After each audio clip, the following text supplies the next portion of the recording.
and welcome to Friends That Invest, the podcast that feels like a voice note from your favorite finance friend. I'm Sim Kaur and I am wildly passionate about money, and every week I'll be breaking down investing and personal finance so that the group chat can get richer together.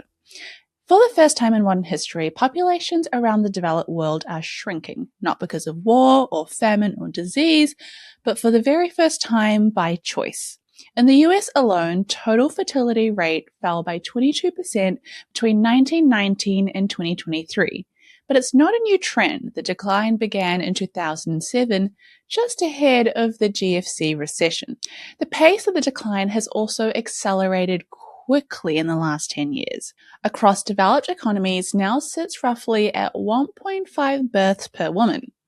That sounds like more than enough, but a stable population requires a rate closer to 2.1% births per woman. The United Nations has projected that more than half of all countries in the world are expected to experience population shrinkage within the lifetime of today's working generation. But with countries trialing new incentives to increase birth rates and men on podcasts blaming women for the reason we aren't having more children, why are birth rates dropping? Who's really at fault? And what does this mean for you? The first chapter of this episode is going over why birth rates are important, why it's even worth mentioning. And I feel that the conversations around birthing, birth rates, why we have them, why we don't, has been completely overtaken by men that have microphones that think that they can speak to the wider population and speak on behalf of women. And me, as many other, women of birthing age have felt, we are so frustrated and tired of being told that we are like the keepers of birth rate drops and that it takes, us to change our opinion. And something that Grace Beverly said really, really well is that the discussion on birth rates completely seems to not include male partners. And I think a lot of us are forgetting that it usually takes two to tango. And it's not that women aren't having children, it's that people aren't having children. But let's get into why birth rates are important as a unit of measurement. Countries will measure birth rates by the number of live births per thousand population per year, and general fertility rates is what we call the number of births per 1,000 women between the ages of 15 and 44. Now, studying birth rates is important for health science professionals for a number of reasons. The first is that it helps you understand the replacement fertility rate, which is just a fancy way of saying how many people exactly does the population need to replace itself from one generation to the next without accounting for migration, without accounting for people coming into the country. So, for example, if there are, let's say, 5 million people in a small island, let's call that island New Zealand, how many births need to happen to replace the country's population from all the people that pass away without including immigration? And that number around the world is 2.1 children per woman. Now, this can vary based on mortality rates. If you are in a country where mortality is higher, then usually more children need to be born. If they're lower, less children. But around 2 children per woman is what on average countries need. Now, the reason people care about birth rates is when the fertility rates decline below replacement levels, what ends up happening is we have an aging population. And when you have longer life expectancies, science has come so far, people are living much longer, and then we are having a decline in birthing rates. This can be a problem for countries and their economies. And I think a really good way to explain what that looks like is by going straight into chapter 2 and talking about what happens when birth rates drop and using Japan as an example. In Japan, almost a third of its entire population is already over the age of 65. That is over 36 million people over the age of 65. Now, I need to stress that old people are not a bad thing. That it's not like, oh no, we have old people, this sucks. Like it's going to be harder to like it's slower walking down the street because you're stuck behind. That's not what people are getting at here. There are kind of three main reasons why governments are scared of a population where the average person is someone that is more older compared to maybe having a country where there's lots of young people. And it comes down to three main issues. One is that an aging population is going to negatively affect government spending. In 2020, the International Monetary Fund predicted that the aging and shrinking population of Japan will strain their public finances because age-related spending was going to go up. If you have a government and the government has an annual budget of all the things that they can spend on to look after the people of their country, these include things like keeping the people safe, so the military.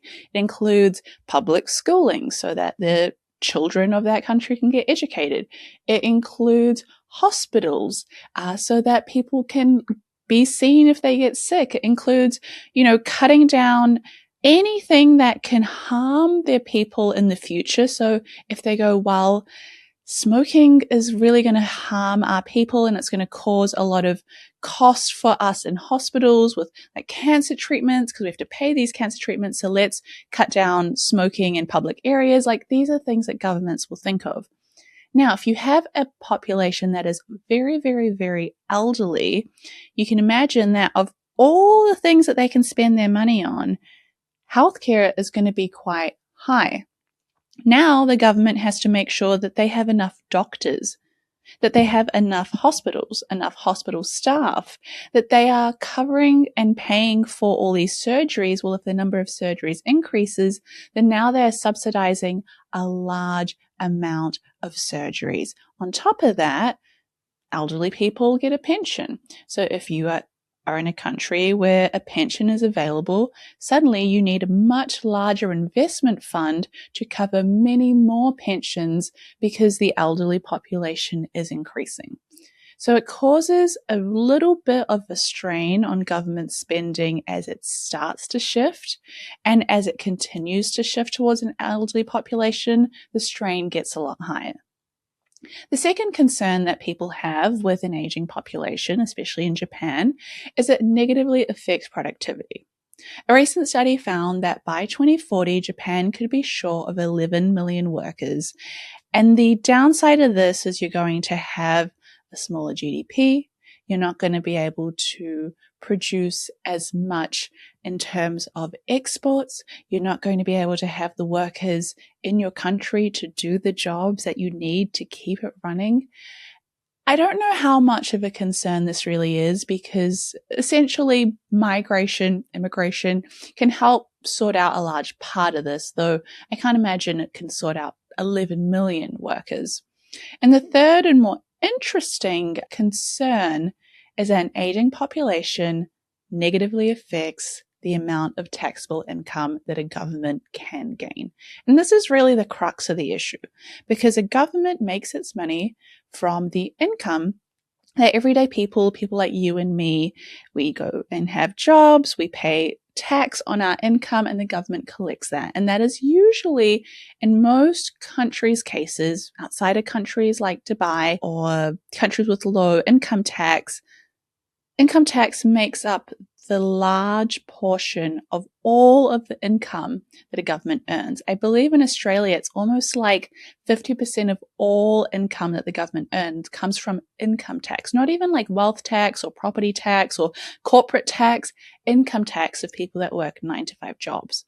Now, this works well right now if you are in a country where there's lots of young people. Young people have jobs, young people make up a big portion of the population. That's not going to continue to work because this large population of young people that work and their salaries and their tax pays for a smaller population of elderly people. That's going to work right now, But when we have more elderly people and a smaller portion of young people, that young group, they're not going to be able to have high enough incomes, and their tax is not going to be able to cover looking after us oldies. And so we'll start to see governments pushing out retirement ages, reducing pensions, and also just not offering as much government social support when it comes to healthcare, when it comes to age-related spending.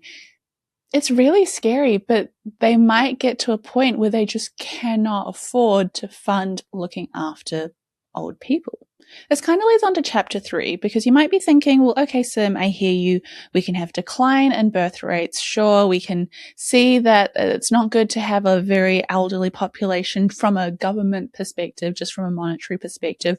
But why is there a decline? Because when I go online, I read all these men say that there's like a woman on TikTok who shares all the reasons why she shouldn't have kids. And she, literally, guys, she is the cause of this decline. Or women are becoming way too, what do you even call it? They just care about themselves. They don't want to think about the bigger picture. They just want to enjoy their lives, and therefore they're not having children.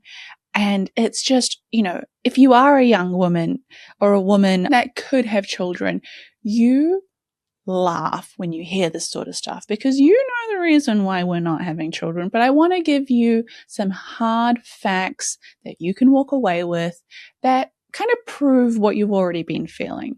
Now, fun fact, just to start us off, did you know that the teen birth rates have dropped significantly in countries like the US from 1919 to 2023? The birth rate per 1,000 women between the ages of 15 and 19, so teen pregnancies, fell by 78%, guys. 78%. 16 and Pregnant did such a good job with MTV to reduce that. I grew up watching that show and it absolutely scared the crap out of me. And conversely, there was a small increase in births in 2024, but that was driven by millennial women. And the largest rise in birth rates, about 2%, was actually seen amongst women between the ages of 40 and 44. And that's definitely due to things like advancements in health, being able to utilize and afford treatments like IVF, and also companies and governments starting to subsidize these treatments as well. Now, historically, low teen pregnancy and birth rates were considered a public health win, and yet now we're seeing right-wing governments starting to blame falling fertility rates on a rejection of parenthood, on a rejection of conservative and family values, and that is just completely and utterly incorrect, and not because I feel that way, but because of the data that I'm about to share. In the 2025 State of the World Population Report, they found that most people did want children. They found that the world is not facing like a crisis of birth rates, but instead there is a crisis of reproductive agency. And in fact, the survey looked and asked people, they said, in your personal situation, what factors have led to or have likely led you to have fewer children than you initially desired? And the biggest reasons across all the countries interviewed: number 1, financial limitations; number 2, unemployment and job insecurity; and number 3, housing limitations. There was only one country that only saw 19% of their people surveyed putting financial limitations down, and a larger percent of people in that country, instead, about 17%, said that the biggest limitations was finding the right partner. And that country was Sweden, which is known for its strong social support. I mean, in Sweden, both men and women get about 480 days of paid parental leave per child. This leave can also be transferred to the grandparents. And so it makes sense, back in the day, people could have children, and the more children you had, especially if you came from a low socioeconomic background or a working class background, you lived on a farm, the more children you had, the more help you could have. And therefore, the more, not to overly simplify it, but the more help you could have in growing the crops and cutting things down and, making food. Children were seen as an aid to labor. Now, in sort of modern day environment that we see, especially in Western countries, each time you have a child is more of a financial burden and responsibility where you pour lots of resources into the child. Again, it's not a bad thing, but they are a drain of resources as opposed to a resource to help you make more money through labor. And so as a result, we start to see that if you live as a young woman or young man, a young couple, let's just make it more simple. A young couple that is in a country where their jobs are limited, they're not getting pay rises, at least not to the level that they expected. They have high levels of debt from the colleges that they went to. It is difficult to get themselves into a comfortable home. They have job insecurity because of AI. The houses that they live in are moldy and old and the landlords don't care. You think that couple wants to have a child? When the average cost of raising a child is $300,000, that's just the average cost of raising a child. That's not factoring in if you don't live near grandparents or you send them to private schools or, God forbid, your child ends up having expensive extracurriculars like they fall in love with riding horses or something or putting them in Kumon. Like, there are all these things, not to mention you probably will want to help them buy their first home or pay for their wedding because they're not going to be able to afford homes by the time they grow up. The costs of children continue to rise. The penalty of having children, especially as a woman, continue to increase. We have seen time and time again data that shows that when women have children in the workplace, they are penalized. When women have children, we've been told that you can have it all. You can have a child. You can go back to work. Nothing will be different. And the women that have had children, when they hear that, they can't help but laugh because it is not true. You cannot have it all. Something gives, whether it's in your family life, your child's life, your work life, your personal life. It is unfair to assume that the average woman can raise a child and have a career and save up for a home and look after her aging parents and put money away for retirement. It is just not the norm anymore. And I don't want to be too doom and gloom, but you might be listening to this and going, okay, Sim, well then what's the answer? Like, are we just not going to have, like, where does this leave us?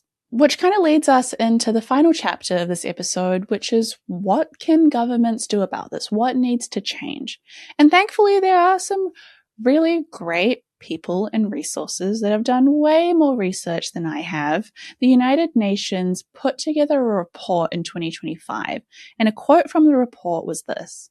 They said, "The answer lies in reproductive agency, a person's ability to make free and informed choices about sex, contraception, and starting a family, if and with whom they want." They essentially said, if we want people to have children, we need to make it as easy and free as possible for them to have information about it, for them to be allowed to choose who and with, when and with who they want to have children with.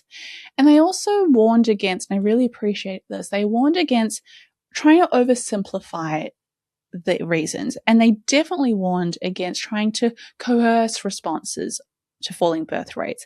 They said, stop trying to encourage like baby bonuses or fertility targets. They're not effective and they actually risk violating human rights if you are encouraging women, especially those from lower socioeconomic backgrounds that would be more receptive to baby bonuses or financial incentives of having children. You can't pay women to have children if they were otherwise not interested. The United Nations report also said that when people feel that their reproductive choices are being steered, when policies are even just perceived as being too coercive, then people will react and they are less likely to have children. We cannot create a system that says, do it. You have to do it. Come this way.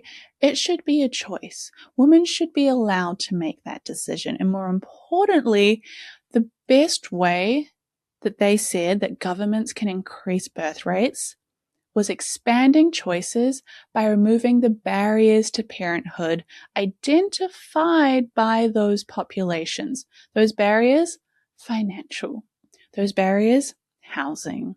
The barriers, uncertainty around careers.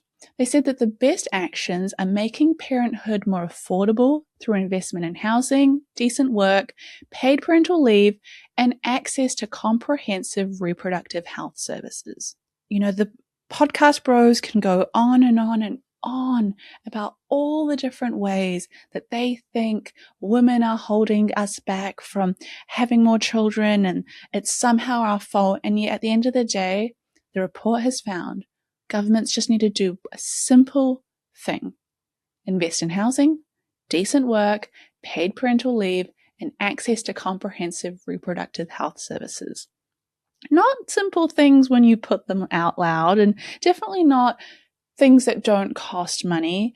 But at the end of the day, if someone wants to have a child, they should be able to do so and feel like the world is not going to end, that they can afford said child, that they can give them a good life, and that they themselves are not going to be negatively affected within their workplace or their income ability to look after themselves and their child. And so at the end of the day, it's a conversation that doesn't end here. This is just a podcast. We're just chatting about it. Birthing rates dropping is a concern for governments, for populations, for the economy. But trying to blame women for it is just, that is where some draws a line. And so with that, I hope you enjoy this episode. If you have more questions, if you like these kind of macroeconomic conversations that we have, please let me know. Send me a DM, screenshot this podcast, put it on your story, tag friends that invest. It is the best way to get the podcast to grow and to reach more people. And with that, I'll see you next week.